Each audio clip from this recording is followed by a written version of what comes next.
Hello, sir. Hello, everyone. Good afternoon, ma'am. Good afternoon, sir. Good afternoon. ma'am. Good afternoon. Good afternoon, all of you. Good afternoon, sir.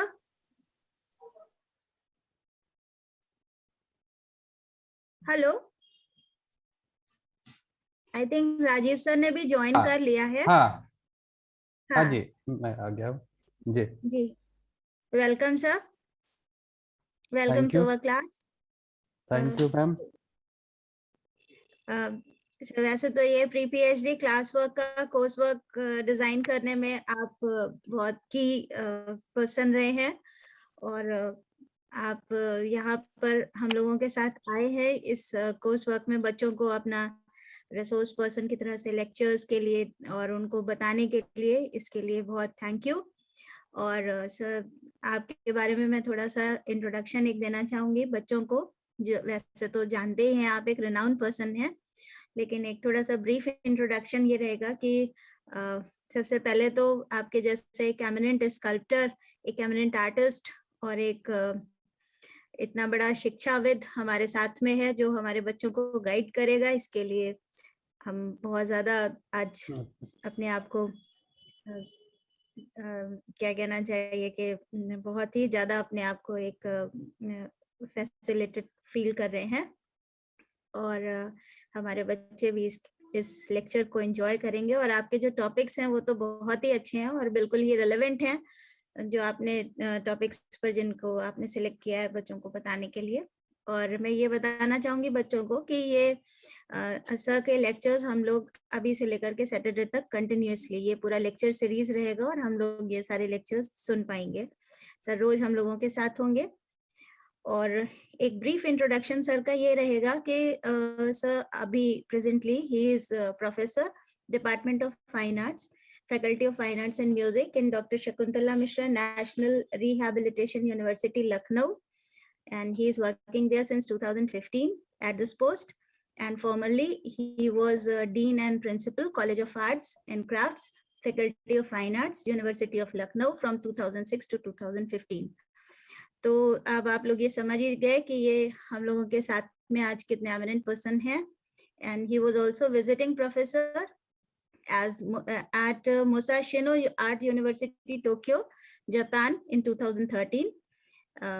And for his educational qualification, I must introduce that he did his BFA from BHU, such a renowned institution, and then he did his master's from Baroda, MS University of Baroda. तो this is also a very renowned institution और वहां से एक व्यक्ति हम लोगों के बीच में है कि जो आपको बताएंगे कि कैसे आपको अपनी थीसिस पर क्या वर्कआउट करना है। और मैंने जो देखा है कि सर का कंटेम्प्रेरी आर्ट ट्रेंड्स का बहुत ही अच्छा ग्रिप है उनका उस चीज पर, उस सब्जेक्ट पर, तो बिल्कुल आप लोगों को इस चीज का फायदा उठाना है। और इसके अलावा सर ने इंडिया को कई बार इंटरनेशनल स्टेज पर भी रिप्रेजेंट किया है। वो ग्रीस गए हैं। He visited Greece under cultural exchange program between Government of India and Government of Greece 2006, and he also represented as Indian sculptor to carve a rock sculpture at UNESCO World Heritage Park Le Morne, Mauritius 2011. He also represented India in 11th Triennale India organized by National Academy of Arts India. So इसके साथ ही उनके participations की list तो बहुत ही लंबी है।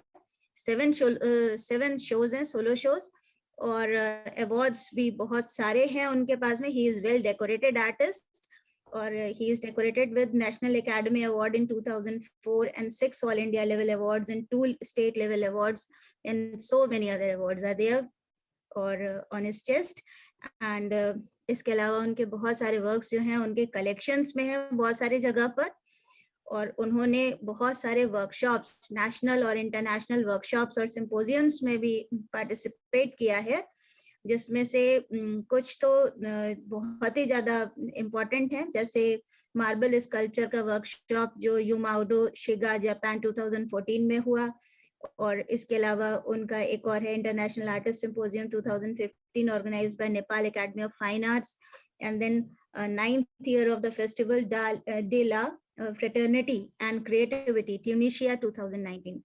So इतना decorated artist और इतने बड़े बुद्धिजीवी व्यक्ति हमारे बीच में है, तो आप इनसे पूरा फायदा उठाइए। ये पूरा 7 दिन 6 दिन का जो इनका लेक्चर सीरीज है, हम लोगों को इनसे बहुत बेनिफिट मिलने वाला है। तो थैंक यू बच्चों, और thank you sir for being us. Thank you Shubham ji. अब it's now over to you. अब आपका क्लास है और आपका बिल्कुल समय है। बिल्कुल बिल्कुल बिल्कुल thank you. Okay sir. Okay, सबसे पहले शुभम जी आप भी रहेंगी या आप? सर मैं रहूंगी बीच में, बस अच्छा, एक बार थोड़ी देर के लिए लीव करूंगी, मैं रहूंगी। ठीक है। बिफोर स्टार्ट, कुछ भी शुरू करने के पहले एक तो मैं ये समझ सकता हूँ कि आप लोग सभी पीएचडी स्टूडेंट्स हैं, और उसमें कई लोग ऐसे होंगे जो कहीं टीचर भी होंगे।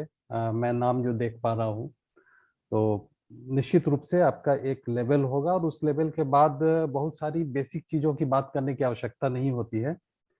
क्योंकि मैं एक प्रैक्टिसिंग आर्टिस्ट हूँ, एक टीचर हूँ, प्रैक्टिसिंग आर्टिस्ट हूँ, और मेरा व्यू जो होता है या जो भी होगा आपके सामने, मैं बिल्कुल वैसा होगा। एक आर्टिस्ट की तरह जैसे बात करता है, तो मैं टीचर नहीं हूँ। सबसे पहले तो मैं टीचर नहीं हूँ, और आप लोगों से बिल्कुल खुलकर बात करना चाहता हूँ, और मुझे अच्छा लगेगा कि आपकी तरफ से कोई रिएक्शन आए, या आप लोग अपनी तरफ से अगर कुछ पूछें तो मुझे ज़्यादा अच्छा लगेगा। मैं समझता हूँ कि अगर एक दो लोग अपना वीडियो ऑन कर देंगे तो मुझे ज़्यादा अच्छा लगेगा, तो इंटरेक्शन में थोड़ी सुविधा होती है। मेरे ख्याल से लाइन का कोई ऐसा इशू नहीं है, इंटरनेट का। तो आवाज़ तो मेरे ख्याल से सबके पास जा रही है, आवाज़ तो आ रही है सबके पास? जी जी। शुरू करने के पहले मैं हमेशा अपने रिसर्च स्कॉलर से भी जब बात करता हूं, तो मैं शुरू करने के पहले एक दो बात बिल्कुल स्पष्ट करना चाहता हूं कि देखिए, आर्ट के बहुत सारे कॉन्सेप्ट हैं, बहुत तरह की चीजें होती हैं, और हर व्यक्ति इंडिविजुअल ढंग से कुछ अपना सोचने के लिए स्वतंत्र है। कला में इतनी स्वतंत्रता है, जैसे संगीत में होता है तो एक ग्रामर के भीतर ही हम लोग करते हैं, बहुत ज्यादा एक्सपेरिमेंटेशन का स्कोप नहीं होता है। लेकिन विजुअल आर्ट में क्या होता है कि आपके पास कोई ऐसा निश्चित ग्रामर नहीं है जिसके आधार पर हम कह सके कि यही आर्ट है और ये आर्ट नहीं है। तो वहां पर क्या होता है कि व्यक्तिवादी दृष्टिकोण बहुत महत्वपूर्ण हो जाता है, और जिसके आधार पर हम लोग आगे की सोचते हैं, या क्रिटिसाइज करते हैं, या एनालिसिस करते हैं। इस तरह की चीजें हम लोग के साथ होती है। दो चीजें हैं, एक तो जब हम लोग बात करते हैं एक प्रैक्टिसिंग आर्टिस्ट की तरह, और एक जो कला के लिए एक सिद्धांत बना हुआ उसकी तरह से। मैं चाहता हूं कि मैं दोनों तरह से आपसे बात करूं। जो पहला टॉपिक है हमारा, exploration of material and medium concepts, tradition and modern, like mix media installation, video performance, computer, ये क्या है, कंप्यूटर एज न्यूज, हाँ, न्यू मीडियम, डिजिटल आर्ट इत्यादि हैं, वो आपके पास होगा ही।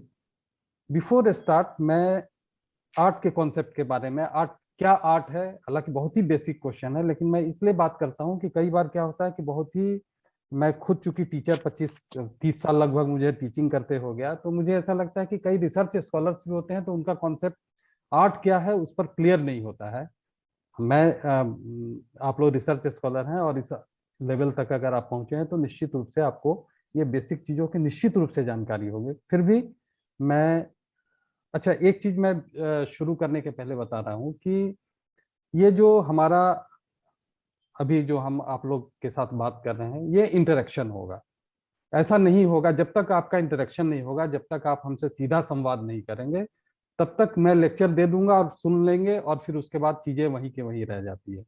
बहुत सारी चीजें, मैं तो ये कहता हूँ कि बहुत सारी चीजें मैं छात्रों से सीखता हूँ, और छात्रों के पास बहुत नए तरह के आइडियाज होते हैं, और वो मेरे लिए बहुत उपयोगी हैं। मैं चाहूंगा कि मैं अगर कोई बात कहता हूँ, पूछता हूँ, तो आपकी तरफ से भी उसी तरह का रिएक्शन आए, तो मुझे भी सुविधा होगी, और मेरा एक आपके साथ जो सामंजस्य स्थापित होगा वो बहुत अलग तरह का होगा। शुरू करने के पहले मैं बेसिक चीज पर बिल्कुल स्टार्ट पर मैं आता हूँ। What is art? बहुत ही सामान्य प्रश्न है और मेरे ख्याल से हर व्यक्ति जानता है आर्ट क्या है, कला क्या है। अगर आप में से कोई भी बोले तो हो सकता है कि मैं उसमें और बेहतर कुछ जी बताएं आप में से कोई। Sir art is a form of expression. और सर हम फॉर्म ऑफ उसकी एक्सप्रेशन। मदद से, जी सर, और हम सर प्रागैतिहासिक काल से ही देखते आए हैं कि ये एक संप्रेषण का भी जरिया रहा है। हम लोग कला के माध्यम से एक दूसरे से तब से कम्युनिकेट करते आए हैं जब से शब्दों का आविष्कार तक नहीं हुआ था। तो कला एक तरीके से हमसे बहुत प्राचीन समय से जुड़ी हुई है। बिल्कुल बिल्कुल बिल्कुल। अब इसमें मैं एक चीज कहता हूँ, ये तो बिल्कुल स्पष्ट है कि ये एक संप्रेषण का माध्यम है। ये जो आपने मैडम ने बताया, क्या आपका नाम था मैडम? शाल्वी। शाल्वी श्रीवास्तव। जी जी। तो ये बिल्कुल सही है कि ये एक संप्रेषण का माध्यम है, कला संप्रेषण का माध्यम है। और उस संप्रेषण का मतलब है कि हम अपने अनुभव को एक दूसरे से साझा करते हैं, अपनी अभिव्यक्ति को एक दूसरे से साझा करते हैं। उसके लिए कला एक माध्यम के रूप में है और ये हम लोग सब जानते हैं, इसमें कहीं कोई विभेद, कोई मतभेद नहीं है। अब हम शुरू करते हैं कि ये कितने प्रकार का हो सकता है, जो हम ये संप्रेषण करते हैं। कला के कितने प्रकार के, कितने तरह के प्रकार हैं। तब हम इस जो हमारा मेन टॉपिक है, जो कॉन्सेप्ट की बात करेंगे, ट्रेडिशन की बात करेंगे, वीडियो इंस्टॉलेशन की बात करेंगे, ठीक है। और इस तरह की जितने भी नए माध्यम आए हैं उसकी जब हम बात करेंगे तो हम इस बारे में बिल्कुल आश्वस्त हों कि हमारे संप्रेषण के लिए क्या क्या विधियां हैं, क्या क्या चीजें हैं जिसको हम आर्ट में संप्रेषण के लिए प्रयोग करते हैं। जैसे मैं एक क्लू के लिए कह रहा हूं कि एक हो गया विजुअल आर्ट, ठीक है। Yes sir. दूसरा हो गया परफॉर्मिंग आर्ट, जिसमें हम परफॉर्म करते हैं। अगर आप लोग की तरफ से आए तो ज्यादा मुझे अच्छा लगेगा, इंटरेक्शन तब ज्यादा अच्छा होगा।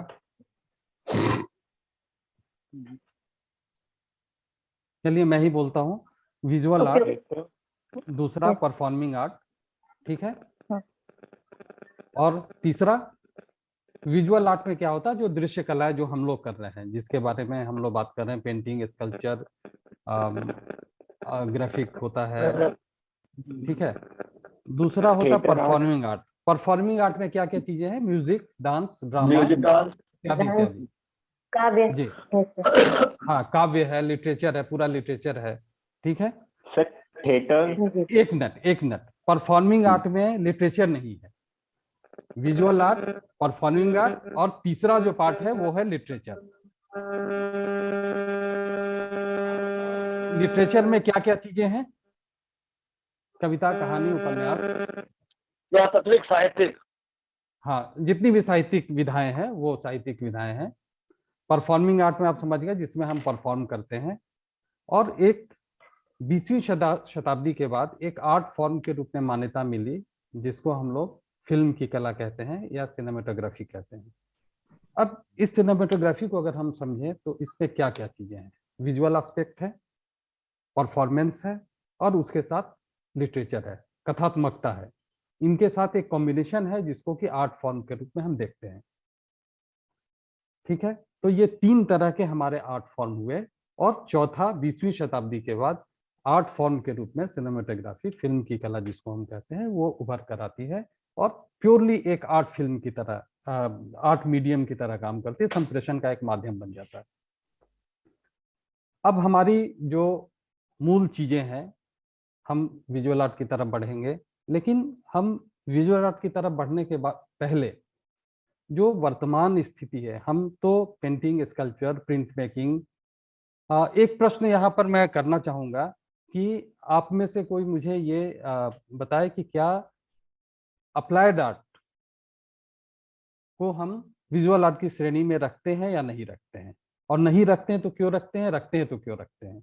ये बहुत महत्वपूर्ण प्रश्न है, क्योंकि हम टीचर्स हैं, आप में से सभी टीचर्स बनेंगे। छात्रों का एक बहुत ही सामान्य प्रश्न होता है कि अप्लाइड आर्ट कला है या नहीं कला है, अगर नहीं कला है तो क्यों नहीं कला है, और कला है तो किस रूप तक वो कला के रूप में है। क्या आप में से कोई इस पर प्रकाश डाल पाएगा? यस सर, मेरा मानना है कि वो दृश्य कला का हिस्सा है, क्योंकि अप्लाइड आर्ट में जो बेसिकली हम लोग मेरी बात अगर मैं करूं तो सर, मैं एडवर्टाइजमेंट हम लोगों ने डिजाइन किए काफी, और सर विज्ञापन जो होता है वो खुद ही एक जरिया है। बस बात इतनी सी होती है कि वो कमर्शियल पर्पस के लिए यूज होता है, ना कि जैसे कि जो हमारी कला होती है वो सिर्फ हमारे एंटरटेनमेंट पर्पस के लिए होती है, या फिर हमारे मन को शांति देने के लिए, या फिर अभिव्यक्ति के लिए होती है। लेकिन सर जो एडवर्टाइजमेंट होता है वो हमें किसी प्रोडक्ट के बारे में जानकारी दे रहा होता है दृश्य रूप में। तो मेरा मानना है सर वो भी विजुअल आर्ट का एक हिस्सा है। कोई इससे अगर कंट्राडिक्ट करता हो तो बोल सकता है, क्योंकि शाल्वी जी के बातों से अगर कोई सहमत नहीं हो तो वो उसका उत्तर दे सकता है, या मैं मानूं कि उन्होंने सही कहा। आप में से अगर कोई इसका उत्तर दे तो अच्छा लगेगा। सहमत है तब भी आप कहें कि ठीक है सहमत हूँ, क्योंकि बहुत इंपॉर्टेंट प्रश्न है ये। हम आगे बढ़ेंगे उसके पहले ये बहुत ही महत्वपूर्ण प्रश्न है हम लोगों के सामने। बिल्कुल सही है सर, मैं भी इस बात से सहमत हूँ सर। और मैं कोई? भी सर, सुनील बोल रहा हूँ सर, मैं भी सर। सहमत हूँ। मैं तो सर, असहमत हूँ व्यक्तिगत सर, रूप से। अब आप उसको कंट्राडिक्ट कीजिएगा, ठीक है, तब ये डिस्कशन आगे बढ़ेगा। सर एक और चीज जी सर, ये उपयोगी कला के अंतर्गत भी आ सकता है। नहीं, ठीक है, मैं आपकी बात समझ गया। आपने जो कहा है जी काफी हद तक मैं भी सहमत हूँ, लेकिन मैं किन बिंदुओं पर नहीं सहमत हूँ ये भी जानना बहुत जरूरी है, क्योंकि हम एनालाइज करेंगे। कल को जब हम रिसर्च करेंगे तो हम चीजों को एनालाइज करेंगे, और ये मेरा कॉन्सेप्ट बिल्कुल क्लियर होना चाहिए कि क्या आर्ट है, क्या आर्ट नहीं है, और किसमें कौन सा एलिमेंट एडिशन हो रहा है, कौन सा एलिमेंट एडिशन नहीं है। हम लोग सबसे पहले बात किए थे, शाल्वी जी ने ही बताया था कि हम अपनी भावनाओं को व्यक्त करते हैं कला के द्वारा। ये संप्रेषण का एक माध्यम है, ठीक है। अब यहाँ प्रश्न उठता है कि जब एडवर्टीजमेंट हम करते हैं, जब हम विज्ञापन की तरफ आते हैं, जब अप्लाइड आर्ट का अप्लाइड फॉर्म, आर्ट का अप्लाइड फॉर्म कुछ भी हो सकता है, एडवर्टाइजिंग हो सकता है, हम एक पॉट बनाते हैं, वो भी अप्लाइड फॉर्म है आर्ट का। मतलब आर्ट वहां पर है, लेकिन ये आर्ट का अप्लाइड फॉर्म है, ठीक है। तो ये आर्ट का अप्लाइड फॉर्म क्या है कि आर्ट की लैंग्वेज को, आर्ट की भाषा का हम प्रयोग जरूर कर रहे हैं, हम विजुअल लैंग्वेज का प्रयोग कर रहे हैं। आर्ट कला एक भाषा है, दृश्य भाषा है। दृश्य भाषा का हम उपयोग तो जरूर कर रहे हैं, लेकिन उस दृश्य भाषा को हम किस रूप में देख रहे हैं? क्या हम अपनी भावनाओं का अभिव्यक्ति करते हैं, या हम किसी दूसरे की भावनाओं को समझकर उसके अनुरूप अभिव्यक्ति करते हैं? दो चीजें यहाँ पर बिल्कुल अलग अलग हैं। कला में हम स्वांतः सुखाय भी हो सकता है, हम पब्लिक के लिए परफॉर्म करते हैं, हमारा मैसेज भी देना उद्देश्य हो सकता है। लेकिन एक प्रश्न यहाँ पर बहुत महत्वपूर्ण है कि जो मानवीय संवेदना, मैं अगर पेंटिंग कर रहा हूँ, चित्र कर रहा हूँ, मैं प्रिंट मेकिंग कर रहा हूँ, तो इसमें क्या होता है, मैं अपनी मानवीय भावनाओं को अभिव्यक्त करता हूँ। लेकिन सपोज एक लिपस्टिक का मैं एडवर्टीजमेंट कर रहा हूँ, उसका एक विज्ञापन तैयार कर रहा हूँ, या मैं साक्षरता को लेकर मुझे एक कैंपेन करना है। दो चीजें हैं। मैं जब एडवर्टाइज करूंगा तो मैं क्या क्या देखूंगा? मैं अपने प्रोडक्ट का स्टडी करूंगा, मार्केट में किस वर्ग के लिए वो जाना है। लिपस्टिक कई तरह के होते हैं, एक जो गांव में बिकता है उसका अलग मार्केट है, जो बड़े ब्रांड्स हैं उनके अलग मार्केट है, सामान्य लोगों के लिए अलग ब्रांड। तो हम ये देखते हैं कि हम किस लोगों को टारगेट कर रहे हैं, मेरा टारगेट क्या है ना। उस टारगेट को जब हम देखते हैं, उसको जब हम एनालाइज करते हैं, उसके बाद हम उसके अनुरूप, उनकी भावनाओं के अनुरूप हम मॉडल रखते हैं। जो मॉडल हम यूज करते हैं, हम बहुत बड़े मॉडल और एक वेस्टर्न कोई यूरोपियन मॉडल को गांव के लिपस्टिक के लिए हम नहीं यूज करेंगे। उसके लिए हमारा दूसरा वर्ग होगा, उसके लिए जो सबसे ज्यादा टारगेट करेगा, उसको जो सबसे ज्यादा, जहां पर वो उसको पेनिट्रेट करेगा, जहां वो सबके भीतर वो पहुंचने की स्थिति होगी, हम वैसा मॉडल लेंगे, हम वैसा सराउंडिंग लेंगे, तब हम उसको एडवर्टीजमेंट के लिए। इसका मतलब है कि वहां पर हमको उस वर्ग की साइकोलॉजी, उसके सामाजिक स्वरूप, उसकी सामाजिक उनका आर्थिक पहलू, इन चीजों को देखते हुए हम एक कॉन्सेप्ट बनाते हैं, और उस कॉन्सेप्ट के लिए हम फिर काम करते हैं। ठीक है, इसमें कोई सहमत है या नहीं सहमत है? अगर ऐसा नहीं होता, बिल्कुल। अब यहाँ पर प्रश्न ये उठता है कि क्या हम अपनी भावनाओं को किसी एडवर्टीजमेंट के लिए व्यक्त कर सकते हैं? हाँ या ना? आप में से कोई एक उत्तर। ना। मुझे लगता है कि नहीं, हम जिस वर्ग के लिए, अगर साक्षरता मेरा मिशन है, तो हम जो लोग साक्षर नहीं हैं उनके लिए वो मेरा टारगेट है। एक विद्वान आदमी, एक पीएचडी के जो रिसर्च स्कॉलर हैं जो यहाँ बैठे, वो टारगेट नहीं है। उसके लिए हमारा टारगेट क्या है? जो लिटरेट नहीं है, जो इलिटरेट है, उनको हम टारगेट करते हैं। तो मेरी भावनाएं तो रही नहीं। अब ये जो जो कॉन्सेप्ट बनता है, जो डिजाइन का कॉन्सेप्ट बनता है, जो एडवर्टीजमेंट का कॉन्सेप्ट बनता है, वो क्या बनता है? वो हम अपनी भावनाओं के अनुरूप नहीं करते हैं, उनकी भावनाओं के अनुरूप करते हैं। फिर विजुअल आर्ट कैसे हुआ? विजुअल आर्ट कैसे हुआ? क्योंकि विजुअल लैंग्वेज का हम प्रयोग करते हैं। हम उस एडवर्टीजमेंट के लिए दृश्य भाषा का प्रयोग करते हैं। हम किसी एडवर्टीजमेंट के लिए नौटंकी का प्रयोग कर सकते हैं। हम साहित्य का कुछ ऐसा प्रयोग कर सकते हैं। अगर साक्षरता हमारा मिशन है तो हो सकता है कि हम आर्ट के दूसरे फॉर्म में अगर हम जाते हैं तो लिटरेचर भी हो सकता है ऑडियंस टारगेट करने के लिए। वो जैसे साहित्य के द्वारा भी हम साक्षरता दिखा सकते हैं, नाटक के द्वारा साक्षरता के लिए हम लोगों को प्रेरित कर सकते हैं, है ना? तो उसी प्रकार से ये हमारे दृश्य भाषा है और इस भाषा का प्रयोग करके हम ऑडियंस को टारगेट करते हैं। तो ये हमारे लिए एक माध्यम हुआ, विजुअल लैंग्वेज हुआ, but this is not our internal feeling. हाँ, ये जरूर है कि जब हम डिजाइन करेंगे, जब भी हम डिजाइन करेंगे, तो व्यक्ति का अपना एक कॉन्सेप्ट होता है, एक उसकी अपनी दृष्टि होती है, उसका अपना एक दायरा होता है। हम जिस सामाजिक परिवेश से आते हैं, हम जब डिजाइन करेंगे तो निश्चित रूप से मेरा जो अपना कॉन्सेप्ट होगा, मैंने देश दुनिया में क्या देखा है, मैं इसलिए बात कर रहा हूँ कि आगे ये रिसर्च में काम आएगा कि किसी चीज को एनालाइज करने के लिए हमको क्या देखना होगा कि उस क्षेत्र में पहले क्या हुआ था, अब क्या हो रहा है, और दूसरे देशों में क्या हो रहा है, पूरे वर्ल्ड में क्या है, और पहले क्या था और अब क्या है, और हमको क्या करना है, हमारे पास कितने सारे स्कोप हैं। तो इसी तरह से जब हम आर्ट को एनालाइज करेंगे तो हमको इन चीजों की ऐतिहासिक पृष्ठभूमि, वर्तमान स्थिति, देश दुनिया में क्या हो रहा है, क्या हुआ था, उसकी जब तक हमको जानकारी नहीं होगी, हम वर्क ऑफ आर्ट को एनालाइज नहीं कर सकते हैं। ठीक है?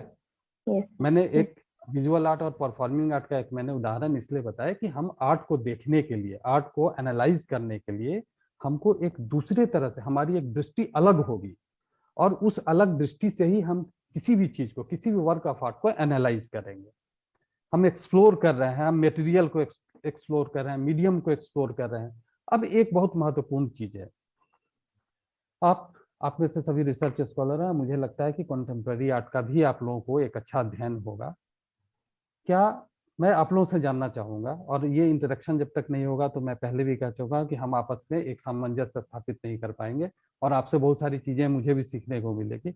मैं ये जानना चाहता हूँ कि पिछले 20 वर्षों में अगर आप लोग आर्ट को देखे हैं, हम आर्ट पर ही तो काम कर रहे हैं, हम रिसर्च कर रहे हैं, चाहे प्रागैतिहासिक करें या वर्तमान संदर्भ में हम कार्य करें, उन चीजों में हमको ये देखना है कि जो हमारा कॉन्सेप्ट है, जिस तरह के तरीके से हम काम कर रहे हैं, एनालाइज करने के लिए हमको क्या क्या चीजें देखनी होगी। और आर्ट का सबसे पहले एनालाइज करने के लिए मैंने भी बात की, लेकिन सबसे पहले मैं ये जानना चाहूंगा कि पिछले 20 वर्षों में क्या आर्ट में कोई मूलभूत परिवर्तन हुआ जिसके आधार पर हम आगे इन चीजों पर बात करेंगे। अगर आप में से कोई बताए तो मुझे बहुत अच्छा लगेगा, और वो कॉन्सेप्ट जो होगा, आप लोग का जो इंटरेक्शन होगा, वो इस चीज को और नई दिशा दे सकती है। आप सभी रिसर्च स्कॉलर हैं, मुझे लगता है कि इसमें से कई लोग शिक्षक भी होंगे या शिक्षक होने वाले होंगे। जी बताएं। सर मैं ऐसा सोचता हूँ कि सर 20 सालों में काफी परिवर्तन आया है सर। जैसे कि पहले के जो आर्टिस्ट थे वो वही बात हो गई कि सर अपनी फीलिंग के अनुसार ही पेंटिंग्स बनाते थे, और उनको जो लगता था वो टोटली फ्रीलांसिंग टाइप का काम करते थे। लेकिन आज आर्थिक स्थिति को देखते हुए उनको वो भी काम करने पड़ते हैं जो कि बिकने वाले लेवल से होते हैं, यानी कि कॉमर्शलाइज लेवल से भी उनको काम करना ही पड़ता है। वो मैंने अभी आपको बताया था कि जब कमर्शियल की बात, जब हमने एडवर्टाइजिंग की बात की थी, अप्लाइड आर्ट की बात की थी, वो मोर और लेस वही है। मैं ये जानना चाह रहा हूँ, मेरा प्रश्न दूसरा है। मेरा प्रश्न ये है कि समकालीन कला में, मैं तो ये समझ रहा हूँ कि हम लोग के लिए एक दूसरी, एक अपने को एस्टैब्लिश करने के लिए, अपने भरण पोषण के लिए हमको स्किल का, जो हम स्किल जिसकी बात हम शाल्वी जी से हम लोगों ने बात की कि हम उस चीज के लिए स्किल का प्रयोग करते हैं, लेकिन हमारा टारगेट कुछ और होता है। हमारा उद्देश्य, जैसे आप अगर कमर्शियल काम, आपने पेंटिंग के स्टूडेंट हैं और आपको पोर्ट्रेट करना पड़ रहा है, ठीक है, तो जब आप पोर्ट्रेट करेंगे तो निश्चित रूप से पोर्ट्रेट आप उस व्यक्ति के लिए कर रहे हैं जिसके पिताजी का पोर्ट्रेट कर रहे हैं, वो संतुष्ट होगा तब आपको पैसा देगा, वो सेपरेट चीज है। वो पेंटिंग में भी हो सकता है। It is a applied form of art, that is not, मतलब वो प्योर आर्ट नहीं है, लेकिन मैं प्योर आर्ट की बात कर रहा हूं कि पिछले 20 वर्षों में जो मूलभूत परिवर्तन हुआ है कला के क्षेत्र में, वो मैं जानना चाहता हूं कि उस तरफ आपकी दृष्टि है कि नहीं। अगर नहीं होगी तो मैं उधर आपको पिन पॉइंट जरूर करूंगा। आप एकदम बिल्कुल सही कह रहे हैं। और कोई और दूसरा भी बोले, और आप भी अगर बोल सकते हैं सुनील जी इसके बारे में कुछ और प्रकाश डाले। अभी सोचता हूँ शब्द। और शशि जी आप कुछ बोलना चाहेंगे? आपका अनम्यूट पहले कीजिए। हाँ,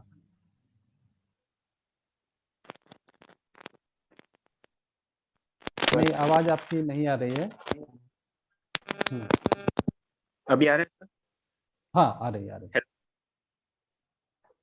हेलो सर, अभी आवाज आ रहा है? हाँ, बिल्कुल आ रही है। हाँ जी, हाँ जी सर। कला के क्षेत्र में मुझे ऐसा लगता है कि परिवर्तन जैसे जैसे समाज की आवश्यकताएं चेंज हो रही हैं, उसके अकॉर्डिंग एनवायरनमेंट भी हमारा आर्ट को लेके जैसे चेंज आ रहा है उसमें। तो जैसे भारतीय कला है, जैसे पहले हम भारत की कला में पहले हम बाहर की कला से प्रभावित थे, फिर हम भारत की जो निजी कला है, केव्स की कला है, उनसे प्रभावित हुए। उसके बाद फिर हम आधुनिकता की तरफ भी बढ़े, बाहर की कला से फिर से प्रभावित होना स्टार्ट हुआ हम, और फिर अब हम उनका एक मिक्सचर भी स्टार्ट कर रहे हैं, बना रहे हैं एनवायरनमेंट में कि भारतीय कला और साथ ही साथ यूरोपियन टेक्निक्स को लेके भी वो मिक्स करके जैसे जैसे। हेलो। हाँ हाँ, आवाज आ रही है। एवरीवन इज हाँ हाँ हाँ, वो पता नहीं कैसे बीच में फिर मैंने हॉटस्पॉट से जोड़ा। हाँ, तो अभी हम लोग जो बात कर रहे थे, सभी लोग हैं ना? जी जी यस सर। जी जी जी। हम लोग ये बीच में टेक्नोलॉजी का ये दुर्भाग्य भी है कि कई बार बहुत अच्छा भी होता है और बहुत नुकसान भी होता है। हाँ, हम लोग क्या बात कर रहे थे अभी, कोई बताएगा? तो 20 वर्षों में कला में क्या हाँ परिवर्तन आया हाँ है? हाँ हाँ, ये जो इस पर बताएं, आप लोग अगर कोई बताना चाहें। जो दृश्य भाषा है, हम दृश्य भाषा की सर बात अभी बोल रहे हैं। हाँ जी, बताएं। सर जैसे मेरा थोड़ा मुंबई का और बड़ौदा के आर्ट का एक्सपीरियंस रहा है।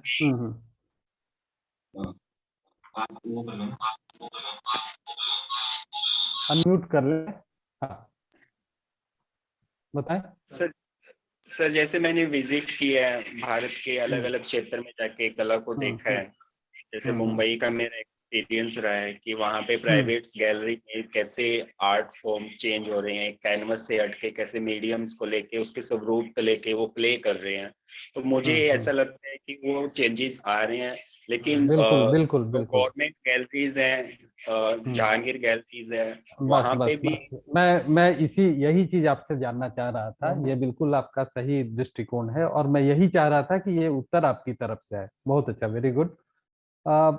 ये जो पिछले 20 वर्षों में जो चेंजेस हुए हैं, मूल रूप से हम बात करते हैं, हमेशा कहते हैं कि वेस्टर्न इन्फ्लुएंस हमारे ऊपर आया। वेस्टर्न इन्फ्लुएंस आया है और बहुत पहले से आ रहा है। हम 19वीं शताब्दी से भी कह सकते हैं कि वेस्टर्न इन्फ्लुएंस आया है। बंगाल स्कूल से ही हम वेस्टर्न इन्फ्लुएंस देख रहे हैं।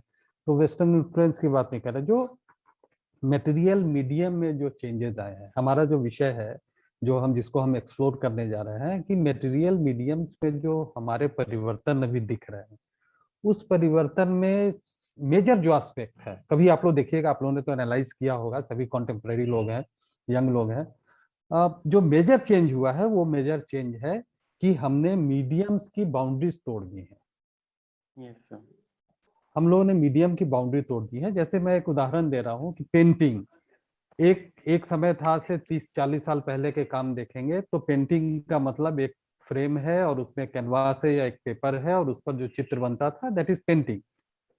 स्कल्पचर में क्या होता था, एक कॉन्सेप्ट जो पूरा था कि एक पेडिस्टल होगा और पेडिस्टल के ऊपर एक स्कल्पचर होगा, आइदर हॉरिजेंटल और वर्टिकल और राउंड जो भी चीजें हो गई, लेकिन एक स्कल्पचर का एक कॉन्सेप्ट ये था कि एक पेडिस्टल होगा, पेडिस्टल के ऊपर एक फॉर्म होगा, उसको स्कल्पचर बोलेंगे, 3 डायमेंशनल फॉर्म होगा।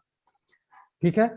उसी तरीके से जो डिफरेंट आर्ट था, प्रिंट मेकिंग को भी देखें तो प्रिंट मेकिंग में हमको प्रिंट लेना है, चाहे हम स्क्रीन प्रिंटिंग ले या हम लिथो करें या हम एचिंग करें, जो भी हम करें, तो एक कॉन्सेप्ट होता था 20वीं शताब्दी के बाद। ये इसलिए जरूरी है कि हम लोग रिसर्च करने जा रहे हैं। पिछले 20 वर्षों में हमने पूरी बाउंड्रीज तोड़ दी है।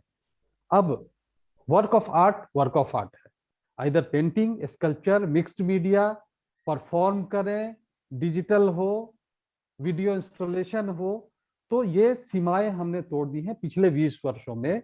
ये बहुत ही महत्वपूर्ण है और जो हमारा विषय है उसका सबसे रेलेवेंट एस्पेक्ट यही है, जिस विषय पर आज हम बात कर रहे हैं कि हम कैसे एक्सप्लोर कर रहे हैं। हमने बाउंड्रीज तोड़ी है, बाउंड्रीज तो हमने जरूर तोड़ी है, लेकिन हम जो एक्सप्रेस कर रहे हैं वो हम अपनी अभिव्यक्ति एक्सप्रेस कर रहे हैं। ये तो हम सबको अप्लाइड वाली बात जो है उसको हम किनारे कर दें, उसको हम इसमें नहीं जोड़ना चाहें, क्योंकि अब हम समझते हैं कि सबका कॉन्सेप्ट क्लियर होगा कि अप्लाइड का फॉर्म क्या होता है और एक जो वर्क ऑफ आर्ट की बात हम कर रहे हैं वो क्या होता है। हमारा जो इंडिविजुअल दृष्टिकोण जिस तरीके से बदला है, वो हम माध्यम को, हमारे लिए इंपॉर्टेंट क्या हो गया है, हमारा एक्सप्रेशन। जब हमारा एक्सप्रेशन इंपॉर्टेंट हो गया तो हमने वो सीमाओं को तोड़ दिया है। हमने पेंटिंग, स्कल्पचर, ग्राफिक, इन सीमाओं को तोड़कर उस सीमाओं से हम बाहर निकल आए हैं। वो भी अस्तित्व में है।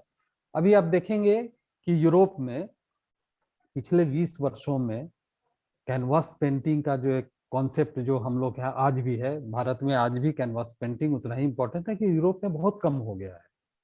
इसलिए कि हमारे लिए जो कॉन्सेप्ट है, जो हम व्यक्त करना चाहते हैं, वो मेरे लिए बहुत महत्वपूर्ण है। हमारे लिए ये महत्व अब नहीं रह गया है कि हम क्या चीजें, किन चीजों पर हम बात कर रहे हैं, वो हमारे लिए सेकेंडरी हो गया है। हमारे लिए कॉन्सेप्ट महत्वपूर्ण है, माध्यम हमारे लिए कोई महत्व नहीं रखता है। उन माध्यम की सीमाओं को हमने तोड़ दिया है। ये पिछले 20 वर्षों में ये डेवलपमेंट हुआ है। और इस दृष्टि से जब भी हम समकालीन कला का अध्ययन करेंगे तो ये मेरे लिए देखना बहुत जरूरी है। अब ये देखिए कि हम लोग ने कैसे तोड़ा है। हम लोग पेंटिंग के साथ ऑयल पेंटिंग है, ऑयल पेंटिंग के साथ हम वाटर भी यूज कर रहे हैं, ऑयल पेंटिंग के साथ हम उसके ऊपर ड्राइंग भी कर देते हैं। तो हम एक जो ऑयल पेंटिंग का कॉन्सेप्ट था उससे हम निकल आए। प्रिंट मेकिंग, बना हुआ प्रिंट है उसके ऊपर ड्रॉ कर दे रहे हैं, वो भी वर्क ऑफ आर्ट हो रहा है। इसका मतलब ये है कि जो एक ट्रेडिशनल कॉन्सेप्ट था मीडियम को लेकर, मटेरियल को लेकर, वो 20वीं शताब्दी तक खत्म हो गया। लेकिन उसके पहले नहीं खत्म, पिछले 20 वर्षों में जो खत्म हुआ उसके पहले नहीं खत्म हुआ था। उसके पहले हर चीज का एक ग्रामर हुआ करता था और उस ग्रामर के अनुरूप चलते हैं। ये जो 20 वर्षों में परिवर्तन हुआ उसके पीछे मूल कारण क्या है, हम लोग मूल कारण की तरफ जाएंगे तब हम ज्यादा बेहतर एनालिसिस उसकी कर पाएंगे। उसका मूल कारण क्या है, जो पिछले 20 वर्षों में हम लोगों ने ये परिवर्तन देखा है, हमारे ख्याल से यहाँ जितने लोग हैं सभी ने परिवर्तन को देखा है। उस परिवर्तन के पीछे कारण क्या है? कारण तो बहुत महत्वपूर्ण है ना। हम अगर एनालाइज करेंगे तो बिना कारण का हम नहीं कर सकते। परिवर्तन हुआ है, लेकिन उस परिवर्तन का कारण क्या है, एक मीटिंग में मैं बात करता हूँ। ठीक, हाँ, ठीक। तो जो परिवर्तन हुआ है वो परिवर्तन हमारे लिए जानना बहुत जरूरी है। उसका कॉन्सेप्ट क्या था, क्यों ऐसा हुआ है, समाज में अगर ये विघटन हुई है, समाज में आर्ट को लेकर अगर इस तरह के परिवर्तन हुए हैं तो परिवर्तन का कारण क्या है। और इस कारण को ही हम जब तक एनालाइज नहीं करेंगे तो कारण क्या हुआ है उसकी तरफ हम नहीं जा पाएंगे। तो मैं चाहूंगा कि आप लोग भी बताएं, मैं तो बोलूंगा ही, मैं तो इसीलिए बैठा हूं, लेकिन आपकी तरफ से भी रिस्पॉन्स उसी तरह से आए कि उसका कारण क्या हुआ। सर, स्वतंत्र अभिव्यक्ति के लिए उसका एक कारण हो सकता है कि हम जो दर्शाना चाहते हैं, बताना चाहते हैं, उसमें मेरी मर्जी की मैं कुछ भी लगाऊं, या ऐसा तो सर नहीं है? बिल्कुल, कि मतलब पेपर भी एक कारण ये है बिल्कुल मतलब हमारा सर, हम अब जब हम आर्ट कर रहे हैं तो मैं क्या कर रहा हूं, दैट इज माय ओन ये मेरा विजडम है कि मैं किसी को वर्क ऑफ आर्ट कहूं या नहीं कहूं। आपको अगर नहीं पसंद आता है तो हमसे कोई मतलब नहीं है। मेरा ये कॉन्सेप्ट है, मैं इसको वर्क ऑफ आर्ट कह रहा हूँ। मैं बोल रहा हूँ, मैं इतना महत्वपूर्ण व्यक्ति हूँ, मैं अपने लिए कर रहा हूँ, मैं इसको कहता हूँ कि ये वर्क ऑफ आर्ट है तो है। आप में से 10 लोगों को नहीं पसंद है तो आप नहीं उसको रिकॉग्नाइज कीजिए। ये जो व्यक्तिवादी दृष्टिकोण, आप देखेंगे हम लोग जब पूरा क्रोनोलॉजी देखते हैं, आप देखिए पूरा प्री हिस्टोरिक के बाद हम देखिए ग्रीस से देखना शुरू करते हैं, या भारत में भी आप देखिए, तो आप देखेंगे कि पहले लंबे लंबे पीरियड हुए हैं, ग्रीक क्लासिकल, अर्काइक क्लासिकल, आपने देखा है ना। फिर होते होते वो पीरियड स्पैन छोटा होता गया है।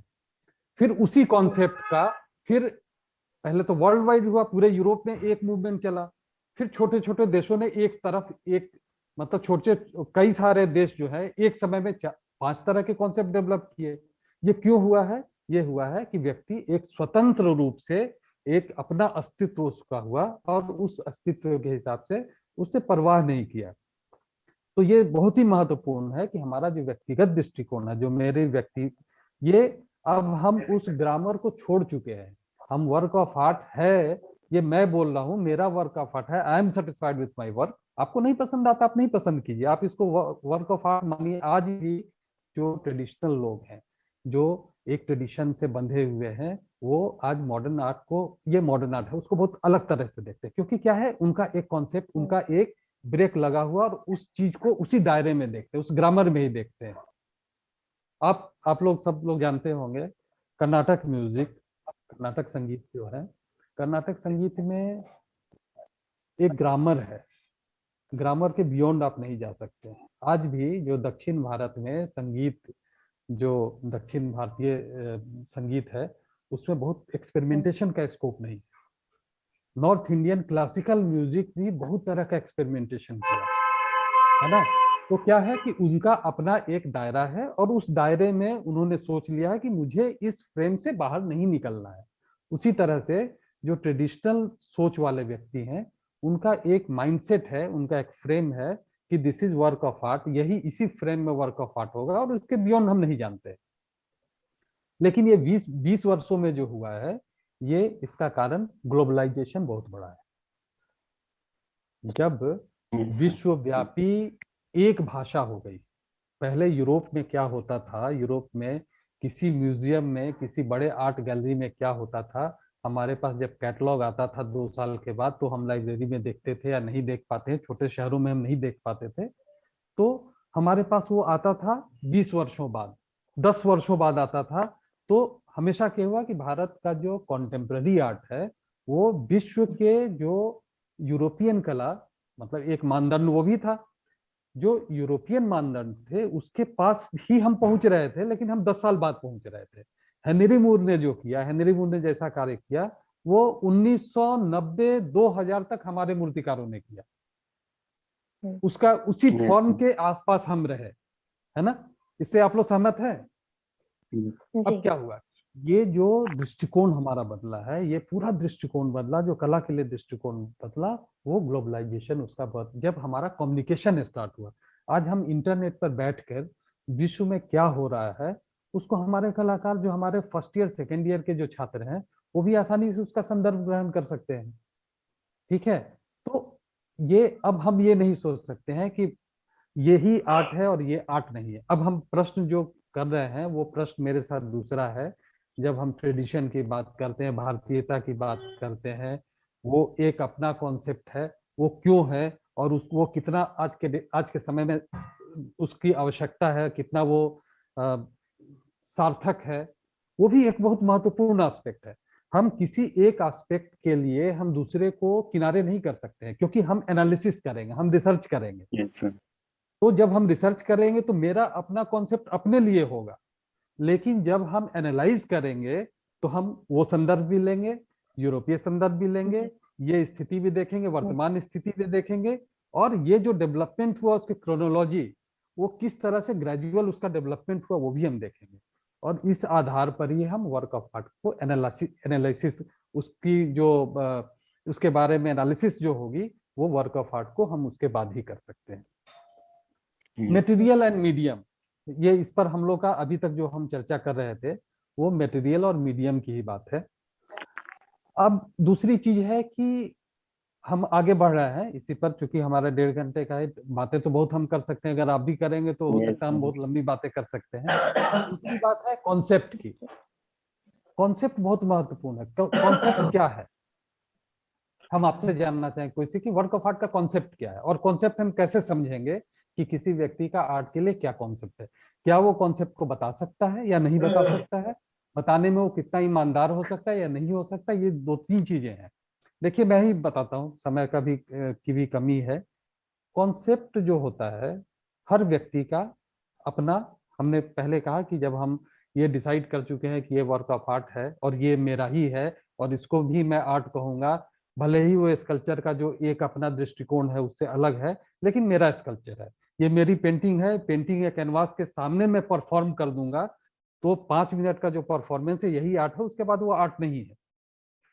ठीक है, ये जो कॉन्सेप्ट हमारे भीतर आ रहा है, ये कॉन्सेप्ट तो हमने पहले कहा कि ये कॉन्सेप्ट हमारा है और ये मैंने डेवलप किया है। ठीक है, लेकिन उस कॉन्सेप्ट को आज की दृष्टि से, और हम अगर गुप्तकालीन कला का कॉन्सेप्ट देखेंगे, अगर हम मौर्यन कॉन्सेप्ट देखेंगे, तो हमको क्या करना होगा, हमको उस पीरियड में जाना होगा। कॉन्सेप्ट समझने के लिए हमको उस काल में, उस पीरियड में जब तक नहीं जाएंगे हम कॉन्सेप्ट नहीं समझ सकते हैं या किसी भी वर्क ऑफ आर्ट का एनालिसिस नहीं कर सकते हैं। आपको एक उदाहरण में देना, जयपुर में बहुत सारे मूर्तिकार हैं जो ट्रेडिशनल तरीके की मूर्ति बनाते हैं। आप लोग जानते होंगे एक पूरा पूरा मोहल्ला है, करीब वहां पर 400-500 परिवार हैं जिनकी आजीविका यही है, ट्रेडिशनल रामकृष्ण मंदिरों में जो मूर्तियां बनती है वो बनाते हैं। आज ही बना रहे हैं, 2022 में बना रहे हैं। आर दे कॉन्टेम्पररी, यस और नो? कॉन्टेम्पररी है, समकालीन है वो कि नहीं है? समकालीन है क्योंकि आज बना रहे हो, समकालीन है लेकिन समसामयिक नहीं है ना, उस समय के हिसाब से वो नहीं है, इसलिए उनका एनालिसिस हम कैसे करेंगे? They are just imitating the forms, just imitating form of any style, इधर गुप्ता, मौर्यन, शुंग, कुषाण जो भी हो, वो क्या कर रहे हैं, वो उसको इमिटेट कर रहे हैं। बहुत सारे मिनिएचर पेंटर हैं जयपुर में, आप लोगों को पता होगा, जो मिनिएचर बनाते हैं फेक, जिसको हम लोग बोलते हैं कि मुगल कालीन पेंटिंग की कॉपी करते हैं, राजस्थान पेंटिंग करते हैं, बहुत सारे लोगों की आजीविका है। अब उसको देखिए कि उस आजीविका में कॉन्सेप्ट क्या है? कॉन्सेप्ट तो वो केवल इमिटेट कर रहा है, वो काल नहीं आ सकता है, काल का इमिटेशन हो सकता है। तो इसलिए जब भी हम किसी कला का अध्ययन करेंगे तो हमको उस काल में जाना होगा, उस सामाजिक परिवेश में जाना होगा, तभी हम कॉन्सेप्ट के बारे में कोई कल्पना कर सकते हैं और कॉन्सेप्ट का एनालिसिस कर सकते हैं। 2022 में मेरे काम का जो कॉन्सेप्ट होगा वो हेनरी मूर का नहीं हो सकता है। तो हेनरी मूर के अध्ययन के लिए हमको हेनरी मूर के सराउंडिंग, उस समय कला का परिवेश इत्यादि चीजों का जब हम अध्ययन करेंगे तभी अध्ययन करेंगे। इसलिए सबसे महत्वपूर्ण चीज है किसी भी आर्ट वर्क का एनालिसिस के लिए, क्या है? टाइम, परिवेश, काल, परिवेश का जब अध्ययन करेंगे तभी उस काल का अध्ययन कर रहे हैं। इसलिए कोई भी कला अपने समय के लिए उतना ही महत्वपूर्ण है, उतना ही सार्थक है।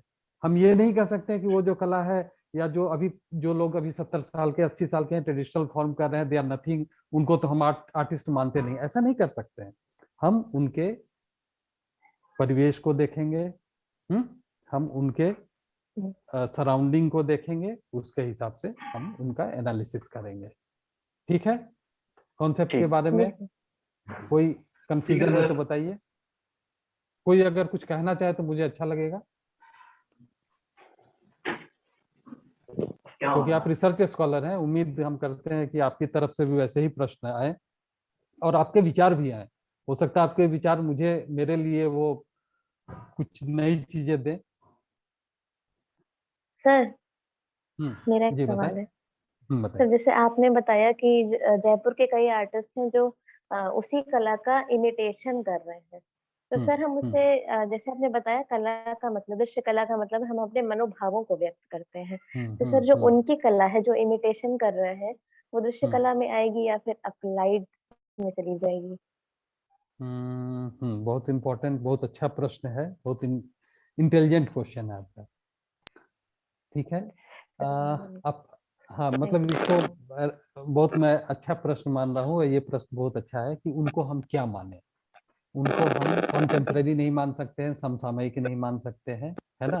समसामयिक के लिए क्या होगा, जब भी हम किसी आर्ट को एनालिसिस करते हैं, आर्ट का एनालिसिस जब भी करते हैं किसी वर्क ऑफ आर्ट का, तो हम क्या करते हैं, हम उस पीरियड में जाते हैं, उस पीरियड में जाकर हम उसको उस तरीके से एनालिसिस करते हैं। यहाँ पर प्रश्न क्या है कि वो उस पीरियड का नहीं है, वो इमिटेट कर रहा है। तो क्या कर रहा है, इमिटेट कर रहा है, उसके पास एक स्किल है, कौशल है, और उस कौशल के द्वारा वो उसको इमिटेट कर रहा है, और उसके अगर ग्राहक नहीं होते, वो मनोभावों को नहीं व्यक्त कर रहा है। उसके पास कुछ ग्राहक हैं जो उन चीजों को पसंद करते हैं, उससे खरीद रहे हैं, इसलिए उनकी रोजी रोटी चल रही है, वो काम कर रहे हैं। वहां पर जब हम, इसीलिए इस बात को बार बार बोलते हैं कि जब हम गुप्ता काल में जाएंगे तो गुप्त काल का हम सामाजिक संदर्भ जब तक नहीं लेंगे तब तक गुप्त काल का स्टडी नहीं कर पाएंगे। अब दूसरा एक प्रश्न ये है कि हमारे जितने भी पूर्ववर्ती कलाएं हैं वो कहीं ना कहीं, चाहे यूरोप की हो या भारत की हो, कहीं ना कहीं राजाश्रयों के या धार्मिक संस्थाओं के पेट्रोनाइज करने पर ही वो कलाएं, ये तो हम सब जानते हैं। गुप्त काल की कला देखिए, यूरोप में देखिए, चर्च में जो हुए कला, तो वो सब क्या हो रहे थे कि वो कहीं ना कहीं से पेट्रोनाइज किया जा रहा था, किसी न किसी रूप में उसको, आर्टिस्ट को पेट्रोनाइज कर रहे थे, आर्टिस्ट उसके लिए काम करते थे। तो किसके लिए करते थे वो, उसके लिए कॉन्सेप्ट डेवलप किया गया था कि आपको ऐसा करना है, और कलाकार वैसे ही करते थे। अब क्या है कि उसको आज के परिवेश में देखें तो हम ये तो बोल सकते हैं कि भाई उसमें तो इंडिविजुअल कुछ है ही नहीं, ये तो कह सकते हैं ना आज के परिवेश में। लेकिन उसका भी अध्ययन हमको करना है। उसका अध्ययन हम कैसे करेंगे, as art historian, as researcher हम कैसे ये करेंगे, उस कॉन्सेप्ट को समझेंगे। जब तक उस कॉन्सेप्ट को हम नहीं समझेंगे तब तक हम उसके बारे में कुछ भी बोलने के लिए सक्षम नहीं होंगे। ठीक है, अब जो आपका प्रश्न था, मूल प्रश्न आपका ये था कि वो जो है, जो जयपुर में कलाकार हैं, are they applied artist? Yes, they are applying the form of visual art, visual art के स्किल को, जो मूर्ति कला का स्किल है उसका उपयोग कर रहे हैं, लेकिन वो आर्ट के रूप में उसको हम स्थापित नहीं कर सकते। दे आर, अब देखिए, अब ये प्रश्न है आर्टिस्ट और आर्टिजन्स, दो विभेद हो गए हैं ना। जब अभी हम बात करते हैं, आज वर्तमान में बात करते हैं, तो आर्टिस्ट और आर्टिजन, कलाकार और आर्टिजन्स को क्या कहेंगे, कारीगर, दूसरे शब्दों में, है ना। तो कारीगर या उसको आर्टिजन्स हम बोल सकते हैं। तो क्या है वो, उनका वो आर्टिस्ट नहीं है, वो केवल एक स्किल्ड वर्कर है, और स्किल्ड वर्कर के रूप में काम कर रहे हैं। तो आर्ट का जो विजुअल आर्ट का, जैसे हमने अप्लाइड आर्ट के लिए बात किया, अप्लाइड आर्ट में भी विजुअल जो ग्रामर है उसका उपयोग करते हैं हम, लेकिन हम दूसरे के मनोभाव को, तो it's a kind of applied form of art. ठीक है, हम आप लोगों से देखिए, दो तीन चीजें हैं मैं चाह रहा था शेयर करना, पता नहीं, मैं कंप्यूटर पर बहुत ज्यादा फ्रेंडली नहीं हूं, मैं कोशिश करूंगा। अब हम लोग आ रहे हैं traditional and modern, like mixed media and installation. ठीक है, तो हम लोग ट्रेडिशन एंड मॉडर्न कॉन्सेप्ट्स, ठीक है, mixed media and installation. Mixed media क्या है? जब हम सर एक ही सरफेस पे कई सारे मीडियम्स का यूज करते हैं तो उसको मिक्स मीडिया ऑयल के लिए पहले भी यूज कर ले रहे हैं, फिर ऑयल भी यूज कर ले रहे हैं, करने लग रहे हैं। और जब हमें लग रहा है कि पेन इंक से भी कुछ काम करना है तो एक कोने में हम पेन एंड इंक से भी कर लें, या उसके ऊपर बालू रेत हम क्रिएट कर लें, तो सर मिक्स मीडिया। इसका मतलब है कि जो ट्रेडिशनल मीडियम्स है, या जो एक कॉन्सेप्ट था कि ग्रामर जो था, ग्रामर से हटके जो हम लोगों ने कुछ अन्य माध्यमों का, एक से अधिक माध्यमों का प्रयोग करके, तो फिर भी उसका कॉन्सेप्ट यही है कि वो व्यक्तिवादी दृष्टिकोण वहां पर हम लोग का ज्यादा उभर कर, और हम लोग मिक्स्ड मीडिया शुरू किए। मिक्स्ड मीडिया जो चल रही है। अब इंस्टॉलेशन की बात आती है, ये बहुत महत्वपूर्ण क्वेश्चन है क्योंकि आप टीचर भी हैं, आप रिसर्च भी कर रहे हैं। क्या है इंस्टॉलेशन? सर इंस्टॉलेशन में भी सर हम इंस्टॉलेशन के तो रखते हैं, फिर उसको अपनी तरफ से हम उसको समझाने की कोशिश करते हैं कि ये आखिर है क्या, जिसमें सर हम देखा है हमने कि कई तरीके, मतलब कुछ भी, या हम वेस्ट मटेरियल भी रख सकते हैं या पेपर को फोल्ड करके भी हम कुछ चीजें रख सकते हैं, लेकिन बस उसको सर हमें समझाना होगा लोगों के लिए कि आखिर हमने उसको क्या चीज हम बताना चाहते हैं समाज को, या क्या लोगों को हम दिखाना चाहते हैं उसको। और कोई बोलेगा?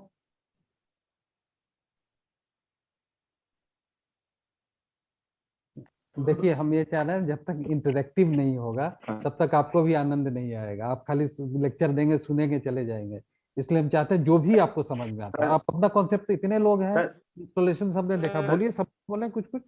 सर इंस्टॉलेशन आर्ट ने जो एक गैलरी का दायरा है उसको कहीं ना कहीं उनसे बाहर निकलने की कोशिश की है इंस्टॉलेशन ने। जैसे हम पार्क में भी इंस्टॉलेशंस देखते हैं या फिर किसी चौराहे पे भी इंस्टॉलेशन आर्ट वर्क देखते हैं, तो मुझे लगता है कि एक वो चार दीवारी से बाहर निकला आर्ट, क्योंकि एक मेन फैक्टर भी है आज के टाइम में कि हम किसी का आर्ट वर्क ऐसे बिना किसी गैलरी में जाए भी हम बाहर देखते हैं, और उसका स्वरूप किसी भी मीडियम्स को लेके, उसकी फ्रीडम्स को लेके आइडिया अपना डेवलप करके हम विचारों को अभिव्यक्त करते हैं।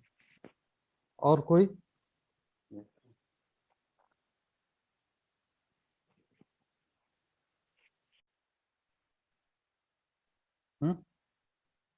और कोई बता सकता है? आप लोगों में किसी सर ने इंस्टॉलेशन आर्ट में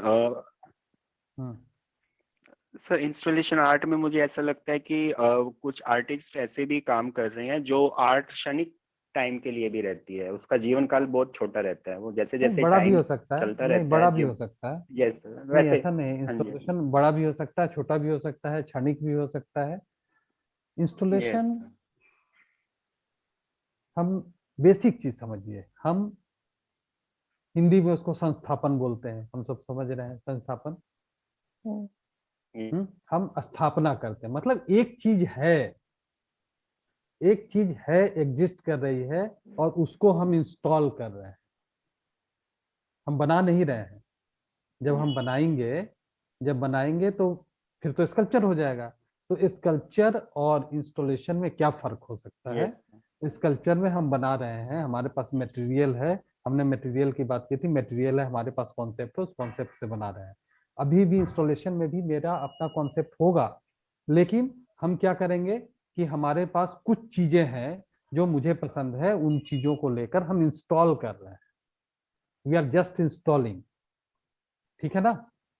तो ये बेसिक डिफरेंस है। नहीं तो क्या होगा कि स्कल्पचर और इंस्टॉलेशन में भाई आउटडोर वो भी रहता है, आउटडोर ये भी रहता है। सपोज मान लीजिए कि सुबोध गुप्ता का, जिसको हम इंस्टॉलेशन बोलते हैं, तो क्यों उसको इंस्टॉलेशन बोलते हैं कि कुछ चीजें हैं, साइकिल है, डब्बा है, टिफिन कैरियर है, उन चीजों को वो है, भले ही उसका वो कॉपी करवा लेता हो, है ना, लेकिन उस चीजों को लेकर वो क्या करते हैं, वो इंस्टॉल करते हैं।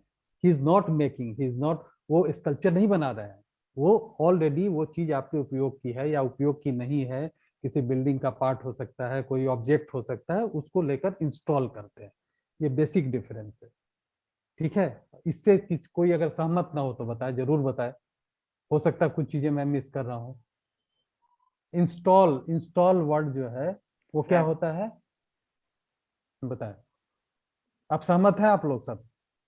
बिल्कुल सर, बिल्कुल। Yes sir, yes sir. ठीक है, तो अब तो हमको लगता है कि हाँ, इसलिए देखिए बहुत बेसिक चीजें हैं ये, हम जब आगे स्टडी करेंगे, रिसर्च करेंगे, इसलिए ये जो ओरिएंटेशन कोर्स होता है रिसर्च के लिए, वो इसी के लिए होता है कि बहुत सारी चीजें होती है जो हमारे दिमाग में नहीं आता है, और हम आपसे सीखते हैं, आप हमसे सीखते हैं, या मेरे कॉन्सेप्ट से आप सहमत नहीं है तो आप अपनी चीजें बताएं, हो सकता है। तो इसलिए इसकी आवश्यकता। अब इंस्टॉलेशन आपका हो गया। मिक्स्ड मीडिया की बात हम लोग कर चुके हैं कि मिक्स्ड मीडिया क्या है। मिक्स्ड मीडिया दो या दो से अधिक माध्यम का जब हम प्रयोग करते हैं तो मिक्स्ड मीडिया है। मिक्स्ड मीडिया ये हम लोग बात कर चुके हैं इंस्टॉलेशन। अब वीडियो इंस्टॉलेशन एक बहुत इंपॉर्टेंट है। वीडियो इंस्टॉलेशन क्या है? वीडियोग्राफी और वीडियो इंस्टॉलेशन क्या है?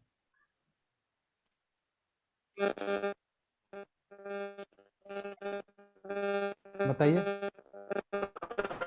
मैं कोशिश करता हूँ।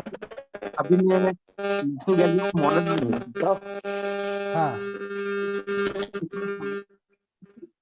एक कमरे में सर वीडियोस भी लगे हुए थे जो चल रहे थे, और साथ में सर बैकग्राउंड में चीजें भी रखी हुई थी, और उसी के ऊपर वो पूरा डिस्प्ले जैसा चल रहा था। तो सर मतलब वीडियोस के साथ ड्राइंग को या मतलब चीजों को मिक्स करना वीडियो इंस्टॉलेशन होगा। मुझे थोड़ा सा वीडियो इंस्टॉलेशन में थोड़ा मुझे, हेलो, हाँ, वीडियो इंस्टॉलेशन जो आप बोल रहे हैं, हेलो, आवाज आ रही है ना? Yes sir. आ रही है।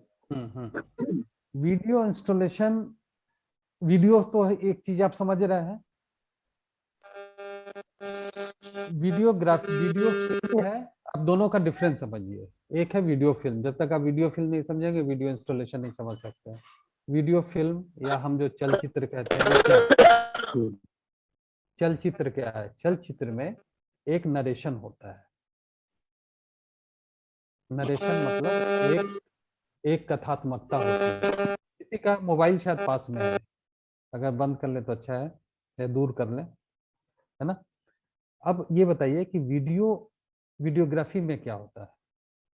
वीडियोग्राफी में एक नरेशन होता है, कथात्मकता होती है ना? और उस कथात्मकता के द्वारा हम अपनी भावनाओं को एक्सप्रेस करते हैं। हमने पहले बात किया था कि एक आर्ट फॉर्म के रूप में हम वीडियो या हम सिनेमेटोग्राफी को भी अब एक फिल्म का दर्जा, एक आर्ट का दर्जा हम देते हैं। और उसमें कौन कौन से एलिमेंट, विजुअल है, साहित्य है, और विजुअल, साहित्य, और क्या है? परफॉर्मेंस। इन चीजों का कॉम्बिनेशन है फिल्मों में। अब यहाँ वीडियो इंस्टॉलेशन में क्या है? वीडियो इंस्टॉलेशन में परफॉर्मेंस नहीं है, वहां परफॉर्म नहीं कर रहा है। बेसिक डिफरेंस जो है कि हमको एक वीडियो पसंद है, वीडियो एक हमने, सपोज आप, अभी हम स्क्रीन शेयर नहीं कर पा रहे, मैंने कोशिश की, शायद कुछ प्रॉब्लम है। वैसे आप लोग गूगल पर जाकर देखिएगा, वीडियो इंस्टॉलेशन आप जरूर देखिएगा, आपको दिख जाएगा। जैसे क्या है कि पानी की लहरों का एक, अभी मैं लाया था वही, मैं सोच रहा था आपको स्क्रीन, लेकिन मुझे डर लग रहा था कि कहीं पूरा ना चला जाए, वो बहुत ज़्यादा मुझे नहीं आता है। तो मैं ये सोच रहा था कि मेरा जो अपना कॉन्सेप्ट है, मैं जो सोच रहा हूँ वो इस तरह का कोई परिभाषा नहीं है, इसलिए आप हमसे डिफर कर सकते हैं। और आप रिसर्च स्कॉलर हैं, आप भी अपनी बातें कह सकते हैं। मुझे जो लगता है, जो मैंने अभी तक स्टडी की है या जो मैंने सोचा वीडियो इंस्टॉलेशन, एक तो उसमें कथात्मकता नहीं है। जैसे एक वीडियो इंस्टॉलेशन है जिसने उसने पानी को शूट किया, और पानी की लहरें आ रही हैं, उसके साथ कुछ लाइट का प्रयोग किया, और उसको एक वॉल पर शो किया, और वॉल पर लगातार वही फिल्म चल रहा है। ठीक है, वो इंस्टॉल है, वो वीडियो इंस्टॉल है। देयर इज नो स्टोरी, उसमें कोई कथात्मकता नहीं, वो इंस्टॉल है। एक वीडियो इंस्टॉलेशन मैंने देखा जिसमें एक वीडियो है और उसके पीछे लाइट है, और आप उस लाइट से तो आपका शेडो भी वहां आ रहा है, और वो भी एक इंटरेक्टिव, हम बोल सकते हैं। जैसे अभी हम लोग बात करें, एक इंटरेक्टिव आर्ट होता है, तो वहां पर एक इंटरेक्टिव आर्ट की तरह वो वीडियो इंस्टॉलेशन है। इंटरेक्टिव आर्ट का मतलब आप लोग समझे हैं कभी? इंटरेक्टिव आर्ट जो होता है वो होता है कि जब आर्ट फॉर्म में हम उसके पार्ट बन जाते हैं। जैसे कोई ऐसा वर्क ऑफ आर्ट हो जब हम उस पर एक पैर रखें और उसका मूवमेंट कुछ और हो जाता है, तो वो क्या होता है कि हमसे इंटरेक्ट करता है, हम उसके पार्ट बन जाते हैं, तो उसको बोलते हैं इंटरेक्टिव आर्ट। ठीक है, तो वो इंटरेक्शन में वीडियो में हो सकता है। तो वीडियो इंस्टॉलेशन एंड वीडियोग्राफी में बेसिक डिफरेंस जो मुझे लगता है, कोई आपको कहीं भी एकदम कॉन्सेप्ट क्लियर नहीं दिखेगा, कहीं भी आप किताबों में जाएंगे या कभी विद्वानों से, हर व्यक्ति का अपना अपना सोचने का तरीका है। इसलिए अब जो इस समय हम वीडियो इंस्टॉलेशन इसको बोलेंगे, आप बोलेंगे कि नहीं हम वीडियो इंस्टॉलेशन इसको नहीं मानेंगे, आप स्वतंत्र हैं। मुझे जो लगता है एक सामान्य तरीके से वीडियो इंस्टॉलेशन ये है जिसमें नरेटिविटी ना हो, जिसमें कथात्मकता नहीं हो, वो वीडियो अपने आप में कुछ बोल सके। कथात्मकता होने के लिए उसमें एक पात्र चाहिए, यहाँ पर पात्र नहीं, बिना पात्र का है, ठीक है। तो ये कॉन्सेप्ट हम आगे जब आगे भी बात करेंगे, अभी 4 दिन आप लोगों से बात करनी है, तो ये चीजें भी हमको आगे जब हम वर्क ऑफ आर्ट पर बात करेंगे तो वीडियो इंस्टॉलेशन का ये एक बिल्कुल क्लियर कट ये होगा। अब हम लोग आते हैं video performance, video installation and video performance. आप में से कोई बताइए, वीडियो परफॉर्मेंस, वीडियो इंस्टॉलेशन मैंने आपको बताया, वीडियो परफॉर्मेंस क्या हुआ? आज आप लोग गूगल पर कुछ जरूर जाके देखिएगा, वीडियो इंस्टॉलेशन टाइप कीजिएगा, वीडियो परफॉर्मेंस टाइप कीजिएगा। ये इसलिए भी कि नोट कर लीजिए, चाहे तो इसको जरूर आप देखिएगा, गूगल पर टाइप करेंगे ना तो वीडियो परफॉर्मेंस भी आएगा। क्या है वीडियो परफॉर्मेंस? आप अपने सोच से ही बताइए। सर शायद जिसमें नरेशन होता हो। जी। और कोई बताए? बिल्कुल खुलकर बोलिए, आप बिल्कुल स्वतंत्र हैं, हमारी तरह आप भी हैं। मेरा थोड़ा अनुभव ज्यादा, आपका थोड़ा कम है, बस इतना ही फर्क है। हम अपने अनुभव से ही बात कर रहे हैं, मैंने कहीं पढ़ा नहीं है, जो भी आपसे बात कर रहे हैं अपने अनुभव के आधार पर। आप बताइए। मुझे लगता है वीडियो इंस्टॉलेशन में कथात्मकता तो होती है, ठीक है, सॉरी, वीडियो परफॉर्मेंस में कथात्मकता होती है, लेकिन वो नरेशन नहीं है। जैसे एक वीडियो इंस्टॉलेशन मैंने देखा जिसमें एक आदमी जा रहा है, मूव करता करता जा रहा है, और फिर वो जाता है, फिर कहीं से घूम कर आता है, तो वहां पर आप स्वतंत्र हैं। उसने जो भी नरेट किया है वो एक फिल्म होती है, फिल्म में एक दिशा होती है और उसी दिशा में आपको सोचना होता है। जो हम बात करेंगे अगले क्लासेस में, हम अगले जब बार हम लोग बैठेंगे तो हम बात करेंगे नरेशन और एब्स्ट्रैक्शन की बात करेंगे, नरेशन की बात करेंगे, वो सब हमारे चैप्टर्स में आगे हैं, तो उस पर भी हम लोग बात करेंगे, आज नहीं इस पर बात करेंगे। मुझे जो लगता है कि वीडियो इंस्टॉलेशन नरेशन है, but it is not clear. ये आर्टिस्ट का अपना परफॉर्मेंस है। जैसे एक पेंटिंग है, एक पेंटिंग के बारे में आप कुछ सोचे, मैं कुछ सोच सकता हूँ, हम स्वतंत्र हैं। और हो सकता है कि हम आप जो सोच रहे हैं आर्टिस्ट ने कुछ और सोचा हो, और ये भी हो सकता है कि आर्टिस्ट ने जो सोचा हो वो बना नहीं पाया हो, बनाया हो कुछ और, सोचा हो कुछ और। ऐसे कई बार होता है, हम सब प्रैक्टिसिंग आर्टिस्ट हैं, हम शुरू करते हैं कुछ, हो जाता है कुछ और। तो इस बारे में बात करेंगे कि ऐसा क्यों होता है, ये सब हम लोग आगे बात करेंगे, क्योंकि बहुत ही इंपॉर्टेंट ये एस्पेक्ट है। ये एस्पेक्ट एक प्रैक्टिसिंग आर्टिस्ट के लिए और फिर रिसर्चर के लिए, दोनों के लिए बहुत ही महत्वपूर्ण है, इसलिए हम लोग इस टॉपिक पर बात करेंगे। लेकिन हम ये जानना चाहेंगे कि वीडियो परफॉर्मेंस जो है, वीडियो तो है, वीडियो एक चीज है, और उसमें वीडियो का performance, not performance by man, not performance by me, video perform कर रहा है। वीडियो परफॉर्म कैसे कर रहा है कि एक कैमरा लगा हुआ है और एक ट्रेन गुजर रही है, दूसरी ट्रेन गुजर रही है, उसके बाद वो स्टिल है, दूसरी ट्रेन गुजर रही है, और कोई ऐसा एक सीक्वेंस आया और रेलवे क्रॉसिंग खुला। मेरे एक स्टूडेंट का इंस्टॉलेशन था, वीडियो इंस्टॉलेशन, मैं मुझे थोड़ा ध्यान आ रहा है, तो ट्रेन गुजरी, फिर ये गुजरी, फिर उसका से रेलवे क्रॉसिंग खुलता है, फिर लोग जा रहे हैं, तो वीडियो वहीं पर है। और वो पूरा जो घटनाक्रम है, 2 ट्रेन का जाना, फिर लोगों का गुजरना एक दूसरे से क्रॉस होकर, फिर लेफ्ट वाले जो है राइट की तरफ जा रहे हैं कि इधर से हम शॉर्ट निकल जाएंगे, तो दैट इज, वो पूरा का पूरा घटनाक्रम जो है वो इंस्टॉल किया हुआ है, उसमें कोई नरेशन नहीं है। मैंने एक अपने अनुभव से बताया, 2 ट्रेन गुजर रही, एक ट्रेन आई, लोगों में थोड़ी, वीडियो इंस्टॉल है अपनी जगह पर, एक ट्रेन आई, दूसरी ट्रेन गई, पहली ट्रेन जब गई तो लोगों को लगा कि शायद क्रॉसिंग खुल जाएगा, तो एक उत्तेजना लोगों में, क्रॉसिंग नहीं खुली तब तक फिर दूसरे ट्रेन के लिए उनको इंतजार करना पड़ा, कैमरा इंस्टॉल है, ठीक है। आप देखिएगा, आप लोग आज गूगल पर जाके सर्च कीजिएगा, दूसरा है। फिर उस घटनाक्रम में जो लोगों की उत्तेजना हुई, लोगों का की जो एंजाइटी हुई, लोगों के आगे बढ़ने की जो ये हुई, मतलब हम पहले निकल जाए, वो जो एक फीलिंग है, उसको उसने इंस्टॉल किया। That is called video installation. उसमें स्टोरी नहीं है, लेकिन वो बातें वही कर रहा है जो एक कहानी के द्वारा व्यक्त की जा सकती है। आप लोग इस पर अगर कुछ प्रकाश डालें, बताइए शाल्वी जी। नरेशन सर है नहीं है? नरेशन इसमें है लेकिन स्टोरी नहीं है। नरेशन है बट डायलॉग नहीं है ना? इसमें सर डायलॉग वीडियो नहीं है। परफॉर्मेंस है ना? नहीं, video performance and video installation. Performance में हम परफॉर्म करेंगे, वीडियो इंस्टॉलेशन की मैं बात कर रहा हूँ। वीडियो इंस्टॉलेशन है। अब वीडियो परफॉर्मेंस पर हम आए। ये वीडियो को इंस्टॉल किया, वीडियो परफॉर्मेंस, इस पर बताइए।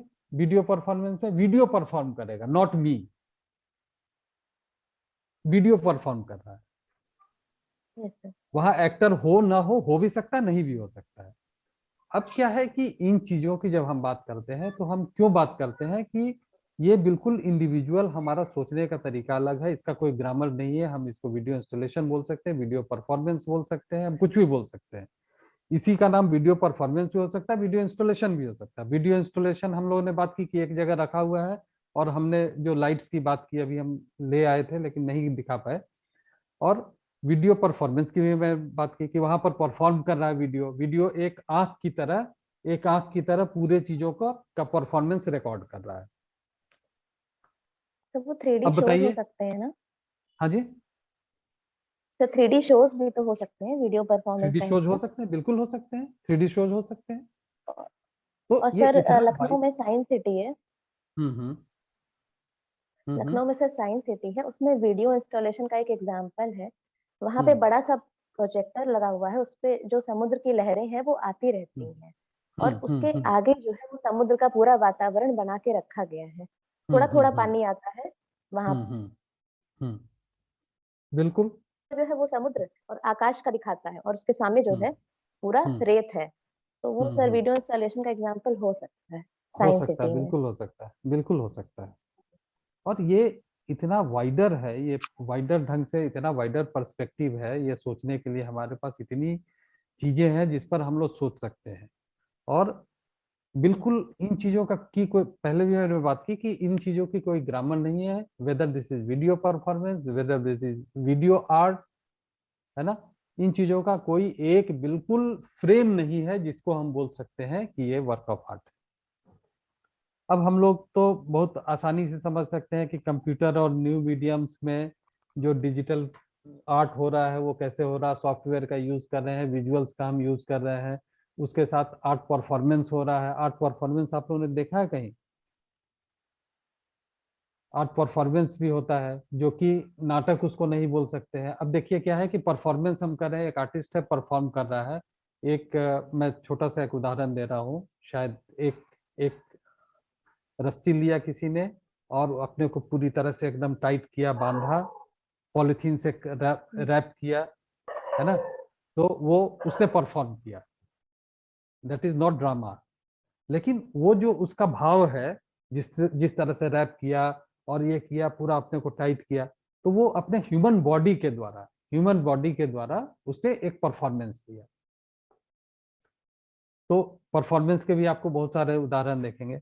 अब क्या है कि इन चीजों का हम लोग जो इतनी बातें किए, देर सो मेनी आर्ट मीडियम्स की स्वतंत्रता हो गई, नए नए मीडियम एक्सप्लोर हम कर रहे हैं, नए नए तरीके से एक्सप्रेस कर सकते हैं। अब तो हो सकता है इसके बाद कुछ और भी 10 साल 15 साल में हम लोग कुछ और भी मीडियम्स देखें। तो ये टेक्नोलॉजिकल डेवलपमेंट, हमारा अपना मानसिक विकास, हमारी अपनी व्यक्तिगत दृष्टिकोण, जिस दृष्टिकोण के आधार पर हम कॉन्सेप्ट की जब हमने बात की कि ये वर्क ऑफ आर्ट है, वहीं से ये, जब हमने ग्रामर तोड़ा, जब हमने व्याकरण तोड़ा, जब आर्ट का ग्रामर हमने तोड़ा, जब हम कैनवास से बाहर निकल के आए, तो हम लोग स्वतंत्र हो गए और उसी रूप में उसका एनालिसिस होना चाहिए। आप लोग बताएं, 7-8 मिनट का समय है और आपकी तरफ से कुछ प्रश्न हो जिसका मैं कोशिश करूंगा कि समाधान करूं। जरूर होगा, आप लोगों के पास इतनी बातों के बाद जरूर होगा कुछ ना कुछ।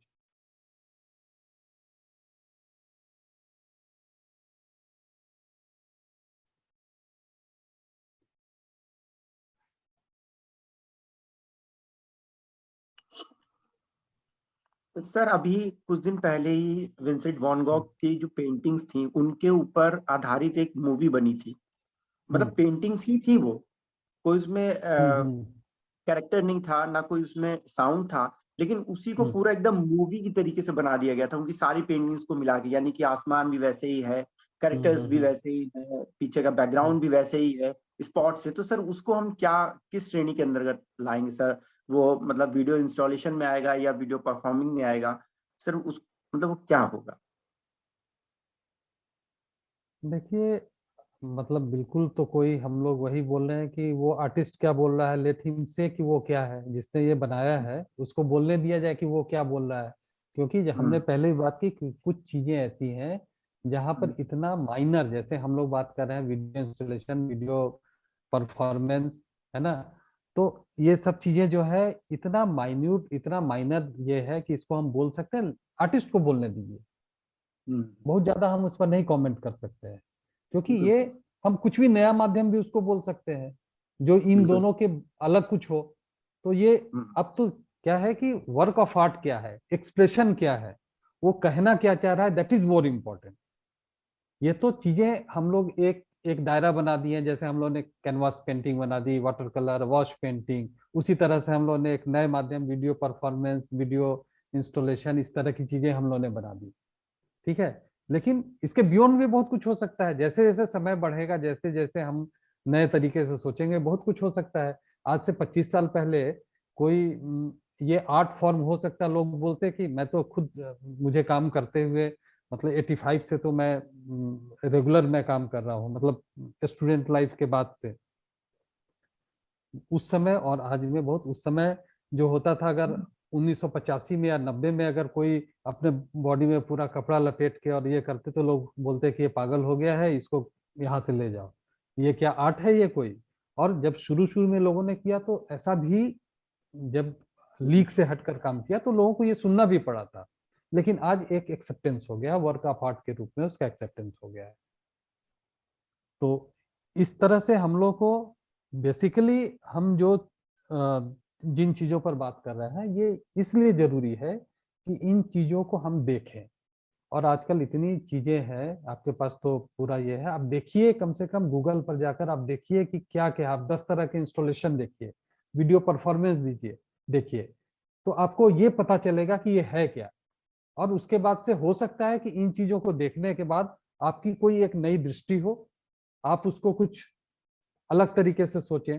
तो इसलिए इन चीजों का कोई एक निश्चित मानदंड नहीं है जिसके आधार पर हम इसको एकदम बिल्कुल, जैसे आर्ट का ही अभी कोई कॉन्सेप्ट के लिए आपको बिल्कुल मतलब वर्क ऑफ आर्ट हो गया है, पेंटिंग नहीं है, स्कल्पचर नहीं है, वर्क ऑफ आर्ट है। उसी तरीके से आप इसको सोच सकते हैं। हाँ देवेंद्र जी, आप कुछ बोलना चाह रहे थे, आपकी तरफ से कोई?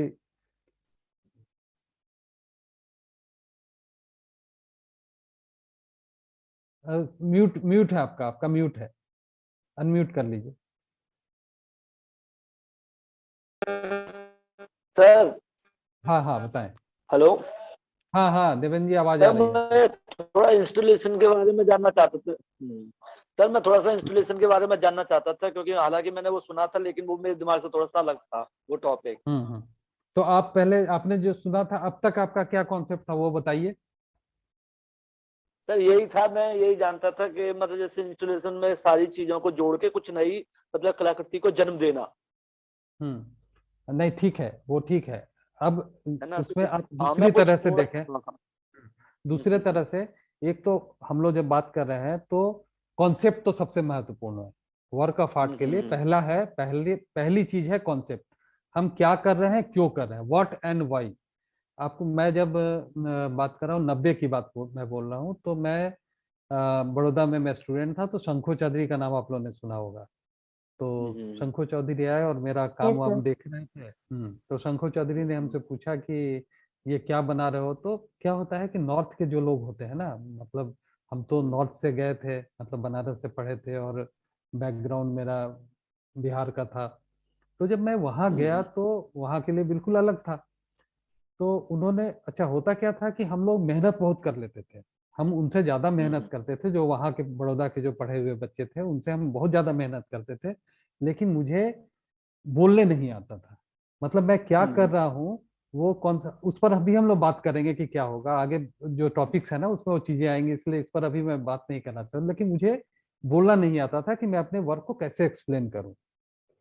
तो मुझे याद है कि शंभू चौधरी ने मुझसे कहा था, मैं कभी भूल नहीं सकता हूँ, कि तुम जो कर रहे हो, व्हाट एंड व्हाई, क्या कर रहे हो और क्यों कर रहे हो। ये बहुत ही, मतलब आज भी मुझे याद है, ये दो शब्द उन्होंने कहा था कि व्हाट एंड व्हाई जब तक तुम्हारे वर्क ऑफ आर्ट में नहीं होगा तब तक तुम एक्सप्लेन नहीं कर पाओगे।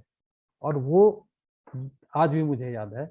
इंस्टॉलेशन में जब हम कॉन्सेप्ट की बात करते हैं, हम यहाँ कॉन्सेप्ट की बात कर रहे हैं, मीडियम्स की बात कर रहे हैं, तो कॉन्सेप्ट किसी भी वर्क ऑफ आर्ट में कॉन्सेप्ट होता है। और कॉन्सेप्ट कैसे होता है, क्या और क्यों, क्या है और क्यों है। अगर इंस्टॉल कर रहे हैं तो क्या हम इंस्टॉल कर रहे हैं, क्यों कर रहे हैं। बिना क्यों का अब वर्क ऑफ आर्ट में हम, ठीक है हम बोलते हैं कि हम स्वांतः सुखाय के लिए कर रहे हैं, मुझे सुख है, मुझे बहुत अच्छा लगा मैं कर रहा हूँ, तो मेरा अपना पर्सनल दृष्टिकोण है। लेकिन हम लोग आगे बात करेंगे कि अब वर्क ऑफ आर्ट में जब हम आज इस सिचुएशन में, एक नरेशन चाहिए, आप क्या कर रहे हैं आपको बोलना भी चाहिए। हम बहुत अच्छा काम कर रहे हैं और अब बंद हो, हम उसको एक्सप्लेन नहीं कर पाए, तो व्हाट एंड व्हाई का कॉन्सेप्ट हम नहीं बोले, लेकिन कम से कम मेरे भीतर, हम बोल नहीं सके वो अलग बात है, लेकिन मेरे भीतर हमारे ज्ञान कम हो, हमको बोलने, मेरे बोलने की क्षमता कम हो, लेकिन जब मैं काम करूंगा तो मुझे ये पता होना चाहिए कि मैं क्या कर रहा हूँ और क्यों कर रहा हूँ। इंस्टॉलेशन की जब बात करते हैं तो इंस्टॉलेशन में मटेरियल बहुत महत्वपूर्ण नहीं है, हम क्या कर रहे हैं, क्यों कर रहे हैं, ये महत्वपूर्ण है। और जो बेसिक चीज हमने कहा कि हम इंस्टॉल करते हैं, हम बनाते नहीं है। जहां बनाना शुरू कर दिए वहां स्कल्पचर हो जाएगा। हम बना नहीं रहे, हम चीजों को, ऑब्जेक्ट्स को लेकर इंस्टॉल कर रहे हैं, और क्यों कर रहे हैं वो मेरा अपना कॉन्सेप्ट होना चाहिए। कॉन्सेप्ट इतना महत्वपूर्ण है आर्ट में। ठीक है, ठीक है सर। और कोई अगर कुछ पूछे तो इस विषय पर, क्योंकि ये चैप्टर हम लोग फिर आगे भी कई बार ये चीजें आएंगी, अभी 4 दिन हम लोग रहेंगे साथ में, तो और भी चीजें आएंगी। और इस बीच में आप लोग ये जरूर, कम से कम कल हम लोग जब मिलेंगे तो कम से कम आप लोग वीडियो इंस्टॉलेशन ये जरूर गूगल पर जाके सर्च कर लीजिएगा। ठीक है। और अच्छा हाँ, एक चीज जो हमने ट्रेडिशनल, और हमने वो बात की थी, ट्रेडिशन और मॉडर्न की बात हमने थोड़ी की थी, अगर उसका भी विस्तार आप लोग सोचें, अपने तरफ से भी सोचें। हमने थोड़ी बात की थी, ट्रेडिशन और मॉडर्न की बात की थी, कि ट्रेडिशन क्या है, मॉडर्न क्या है, ये बात की थी। और इन चीजों में ये जो हमारा विषय है, इस विषय में अगर आप लोगों को कुछ लग रहा है, कुछ ऐड करना चाहते हैं, तो आप लोग जरूर अभी भी बताइए। और कल भी जब हम लोग आएंगे तो 5 मिनट हम लोग इस बारे में भी बात कर लेंगे, अगर कुछ नई चीज आपके दिमाग में आएगी तो। लेकिन आप लोग गूगल पर जरूर सर्च कर लीजिएगा, तो आपका कॉन्सेप्ट आगे जब हम लोग काम करेंगे ना, तो फिर हम लोग के लिए वो ज्यादा बेहतर होगा। हाँ, और कोई, किसी का कोई प्रश्न हो, और क्या हमारे बातों से एक कोई आपको दिशा कुछ दिख रही है, या कोई कॉन्सेप्ट कुछ क्लियर हुआ या नहीं हुआ, वो मुझे भी फीडबैक चाहिए। नहीं सर, काफी सारे कॉन्सेप्ट क्लियर हो गए, बहुत अच्छा लगा सर। Yes sir. चलिए, मुझे भी बहुत अच्छा लगा। और कल हम लोग जब आए तो थोड़ा सा आप लोग इसको एक बार देखिएगा। ठीक है, तो बिल्कुल ठीक है सर। आज हम लोग बंद करें। कल फिर हम लोग 2 बजे मिलते हैं, या शुभम जी बताएंगी। ठीक है, ठीक है शुभम जी सर। आप बताएं।